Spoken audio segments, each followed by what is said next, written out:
Hi, it's George Nordhaus, and welcome to Monday Morning. Maslow's hierarchy and insurance agencies, or how to motivate people. This is a fascinating subject. I first saw it, of course I studied it in college and all that, but I first saw it used in the insurance industry by Al Diamond, who's president of the Agency Consulting Group. And he put it out in his pipeline. And we'll talk more about the pipeline before we finish. Pipeline is in my opinion, is the number one publication of newsletters from consultants like Al. And Al is a consultant. He's been around quite a long time, as you can see. He's served over 1,000 agencies. He's really had a great feeling about what an agency is worth. What is the numbers, and he puts all that into meaningful sense so you can run your agency that way. He's speaking all over. He spoke last week in Alabama. This week in Alabama to the Alabama big guy. He has spoken, I don't know, probably all of them one time or another. I know I certainly did in my early days, and but I didn't have as much facts as Al. That's for sure. I probably had more baloney, Al, than you did. I'm quite sure about that. Okay, but there you can find out about the pipeline. You can subscribe to that, or we may have a little something special for you if you just stay with us. At any rate, Al, let's talk about Maslow. Well, thank you. As I discussed with you, George, most people recognize the name Maslow, especially if they're middle-aged or older, because we all had to study this in either high school or college. And what you're seeing up on the screen now is the actual hierarchy of needs. Physiology, safety, social esteem, and self-actualization. These are the personality dynamics of motivating people that Maslow discovered, and it has grown well beyond Maslow. Of course, Maslow is no longer with us, but this is the expansion, what you see here, of the hierarchy of needs, because people are motivated based on where they stand in this Maslow's pyramid, the hierarchy of needs. Physiological needs, as you can see on the bottom, is food and water, warmth, rest. Mm-hmm. This is the basic needs to just live. Mm-hmm. You go up one level still with basic needs, safety, security and safety. The protection of your family is important here, a roof over your head. Then comes the psychological needs in the next two of the points of Maslow's hierarchy: belonging and love needs, which intimate relationships. Don't discount this for business. This is involved in business as well. And then esteem, the feeling of accomplishment, the feeling of importance. Once you get through that, you get to the top level of Maslow's hierarchy. In effect, it's called self-actualization. It's basically achieving your potential. These are the folks in the industry and the folks personally that we know who are doing the right things because they're the right things to do, not because of rewards. They expect those as well, but they're at the point in their careers where they know who they are, they know what they are, and all of us have either been in that self-actualization, or we know people who are in it as well. Mm-hmm. So that's the basic synopsis of what the hierarchy of needs are. Here's a little history of Maslow. He hasn't been gone for hundreds of years. He died in 1970. And he is a 20th century psychologist. He was involved. He actually created this and expanded it from 1943 to 1954. That's why all of us who went to college in the 50s and 60s and 70s were exposed to Maslow if we took any psychology courses involving the motivation of people. He was groundbreaking, and he is the basis for works like Stephen Covey's 7 Habits of Highly Effective People. And I loved Stephen, I knew Stephen, and I live, and Agency Consulting Group is motivated by the 7 Habits of Highly Effective People. Wow, that's a big statement. You knew him personally? I did. Wow. He lived in self-actualization. He was quite a guy, and it was a great loss when he fell and hit his head and Oh my died God. in his prime. Oh boy. So when I say we live by the 7 habits, everybody has seen the book in bookstores. It's one of the best-selling books ever.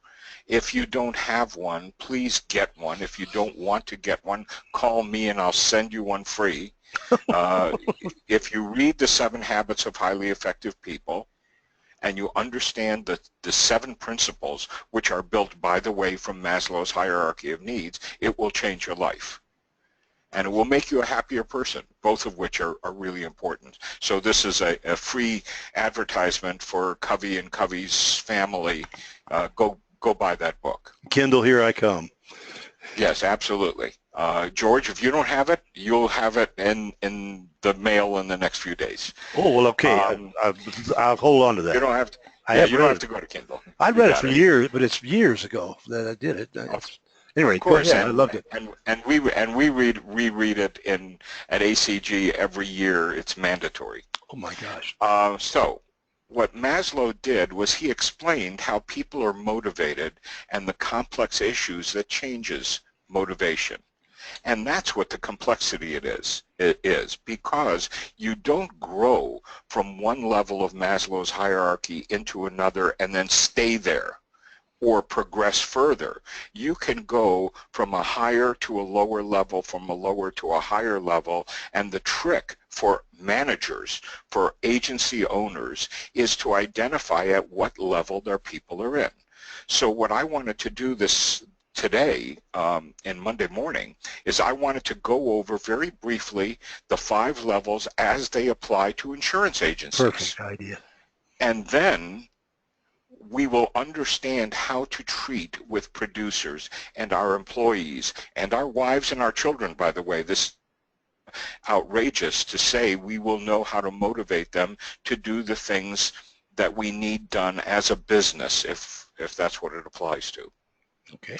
So the question, George, is, have you ever wondered why it's so hard to motivate staff and producers to accomplish agency goals? We're certainly clear enough. We tell them what our goals are. The agencies who are really the most advanced agencies do strategic planning and share that plan with their staff. And then everybody goes back to their desks and does exactly what they are used to doing. So agency goals are generally the goals of the owner, not necessarily the goals of the employees. The employees may understand them, they may agree, they may cheer them on, but their lives will not end if you don't make your goals as an agency. So understanding the stage of the employee at the moment that you are trying to motivate them will help you achieve your goals, because we're trying to motivate them according to their needs, not your needs. So let's start at the bottom of the pyramid, physiological needs. At this stage, and it's typical with new employees, especially youngsters, the need is to get and keep a job. I mean, they are just itching to get your job. They will do what they need to do to get your job.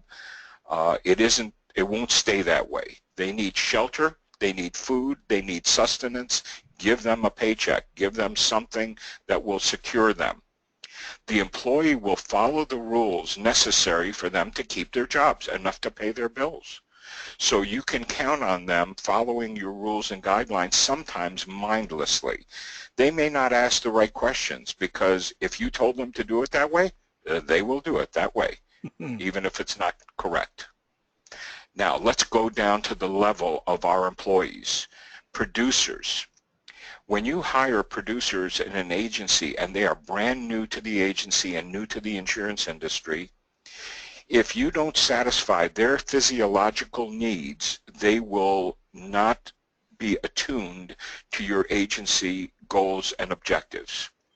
So when you talk about whether you're paying them salary or draw or commission, I highly recommend that the initial stages of a producer, while he validates and grows his book of business, to achieve enough revenue to support himself and you, is that you pay him a salary, and that salary needs to be sufficient for him to pay his bills every month.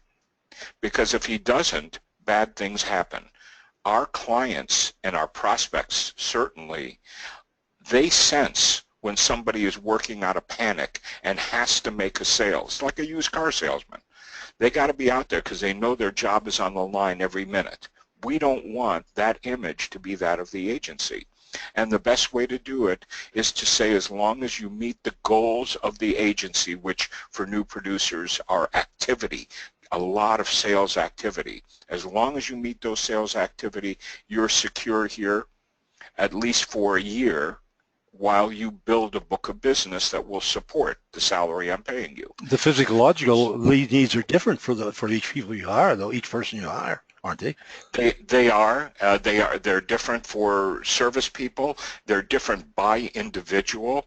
But I'm trying to generalize so that agency owners can relate to how this works with producers, because producers are the people who are supposed to bring in the money to the agency, and most agency owners are really interested in this particular issue. So the next level, still in the basic needs analysis for the hierarchy, is safety and security. Once an employee is getting enough to get by, the next motivator is stability. They want the job to be there. They don't want to be threatened every day. They want to keep their job. They need to be sure that their health is taken care of, so benefits are still a really important thing, and the insurance industry, I trust, will be the last one to release benefits from the compensation package for their employees. And they are interested in making enough money to get stuff. These are folks that don't have big houses, they don't have a lot of stuff. If they have kids, they're very young and they want to clothe them. And keeping up socially is a part of safety and security. So they want to be able to socialize, not necessarily with agency owners, but within the agency or outside of the agency. And again, converting to the concept of producers, this is the stage at which producers react really well to goals and rewards and marketing efforts. They love the fact that they are being included and that they can reach things by doing the right job. And if they're screwing up on the job, or if they're not quite performing up to speed, they want to know that the agent or the agency owner or their sales manager is behind them to help them, that they're not just hung out to dry and told to go sell insurance. So in this stage on a producer, commissions work well as long as there are bonuses, and they love contests. They love the excitement of competition. It's a part of safety and security. They think that as long as they're participating in it, they're safe. The third step in the hierarchy of needs is love and belonging. Now here, we're looking at the employees begin looking at the agency as a second family. This is reminiscent, George, of when you and I were both younger and were visiting a lot of agencies. I still am. You're smarter than me. Yeah, what can I say? When an agent says that I've been a loyal agent for a carrier for 100 years, do you know what that means to the carrier? Absolutely nothing. Yeah. Who cares? It means a lot to the agency, because it feels to him like he's got a vested interest in an insurance company, and you and I both know that that's not the case, that the insurance company is a business, and as long as the agency is successful doing business with them, it doesn't matter whether they're with the agency for a year, 10 years, or 100. Same thing happens in the agency. The employees start latching on to the agency as a second family. They want and desperately will try to connect with the owner of the agency as a personal connection. They want to be your friend. So at this time, if you're appointing managers that will be between you and the agency employees, don't be surprised if there's a negative feedback from the agency employees simply because they lose touch with the owner. At this stage in an agency, the employees all of them want to be a part of the team. So when we talk about producers and servicing, at this stage, if they have achieved this stage, they are really into team selling and team servicing. So at this stage, for the service group at least, and even for sales teams, having group bonuses for achieving department results to objectives will work really well. Okay. Then we move into self-esteem. Well, now the employee is seeking achievement. This is designation time. This is when they start tapping on your door asking for titles. They want to be sales manager or vice president or king of the world or whatever, something to put on their card because they think that a title will impress the client and prospect as well. This can become a crisis.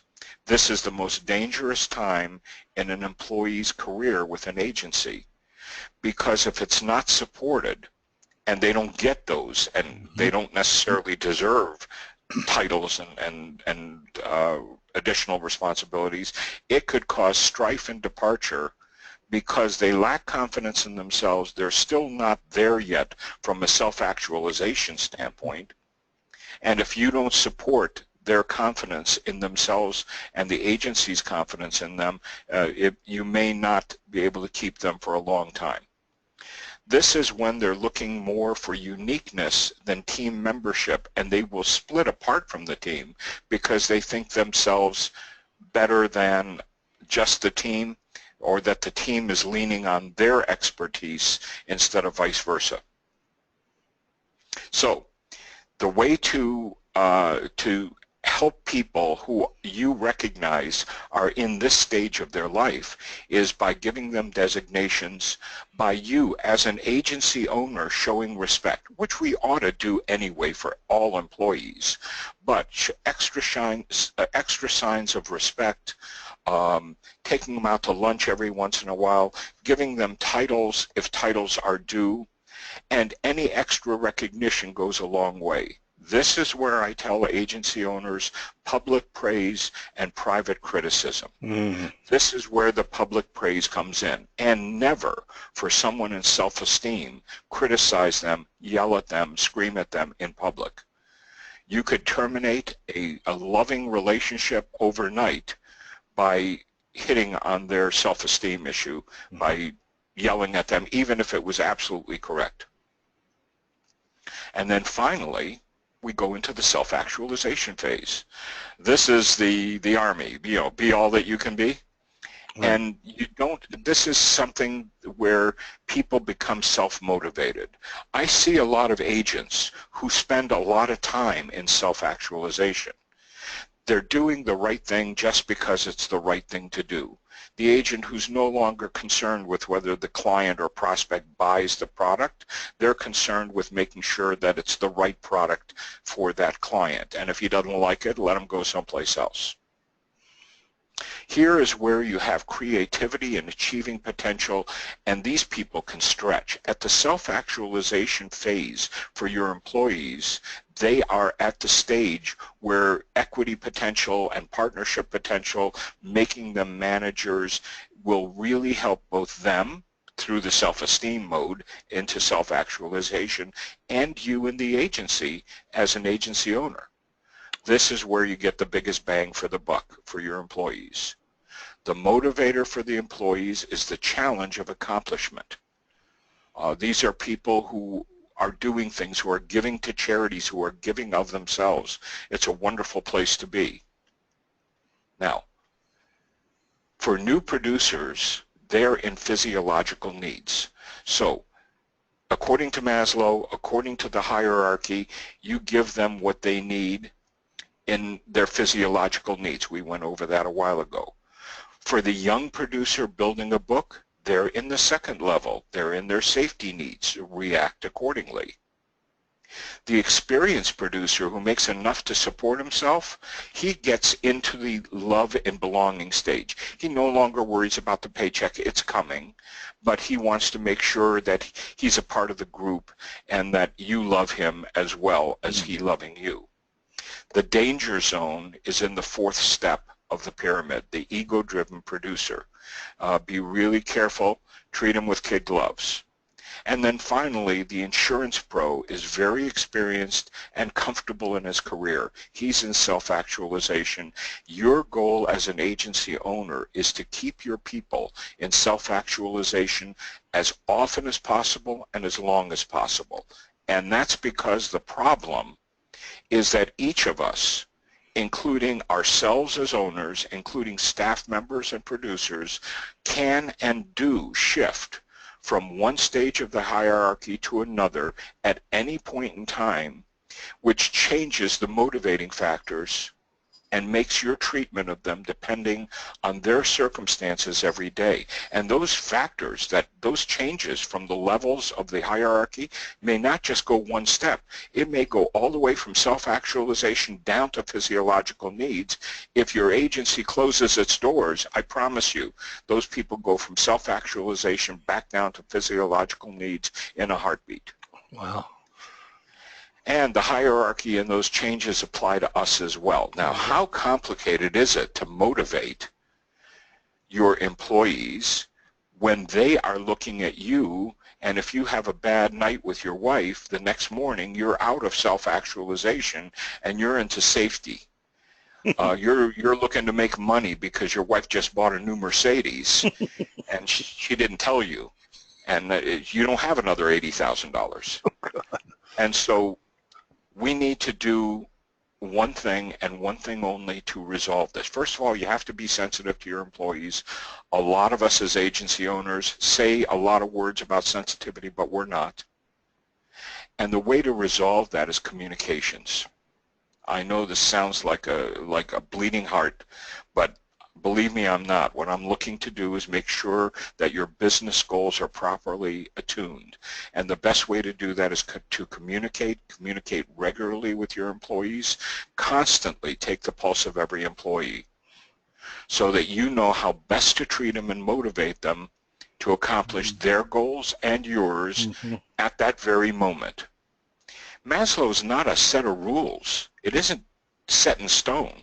It's guidelines. And the reason he set them out, and I respect him so much for this, is that it can help manage your business better. It can help manage your personal life better. If you communicate with your people, understand where they're coming from, and don't worry about your goals, worry about their goals. Because if you can accomplish theirs, they will accomplish yours. Oh, this is a beautiful presentation. All of a sudden, we've been living this. All of us who are in management or otherwise have been living it for our whole career, and all of a sudden you don't think of it, and then all of a sudden you see this makes such sense because it's so visible, I guess is the word. And it's Mr. Maslow, wherever you are. Thank you. Okay. I don't think he's learning how to throw pitchforks, so he probably did okay. I think he probably did. Well, Al, this is it's just exactly what we need, and I love it. Short, sweet, to the point.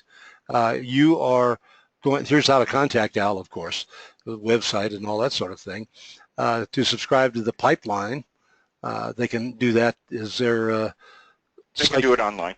Slight charge for that pipeline? Yeah, it's $60 a year for the digital copy. We stopped publishing physical copies of it several years ago. Everyone was looking at it digitally. Well, I tell you what, I keep it. I have them going back forever, and I use them all the time to refer to some aspect of agency management. I think, and I've said this many times, Al, that this is the best of all times, the best newsletter possible. And I hope that all of you will read it and pass it along to your friends. And I can tell you that Al and I are also working together on something called Monday Morning Markets, which you've seen a lot of. And that's going to be pretty exciting. You'll hear a lot more about that in the years to come. So, Al, I thank you again for preparing this. It was a real fast preparation, but I think you knew it so well that I kind of got a feeling you might have done this once or twice before. You think? I have. This is one of my favorite subjects. Not that I am the greatest motivator myself. I mean, my family and my employees will tell you that. But it's something where I know this is what I strive to do, as are the 7 habits. Just the fact that you're striving to do it makes you better for it, even though you you're faulted like everyone else. Couldn't agree more. For the rest of you, I'll see you again next Monday morning. We have a very, very interesting new Monday morning coming then too, and we couldn't be happier with the way things are going. So thank you again, Al. Thanks to Agency Consulting Group, and we'll see the rest of you again next Monday morning.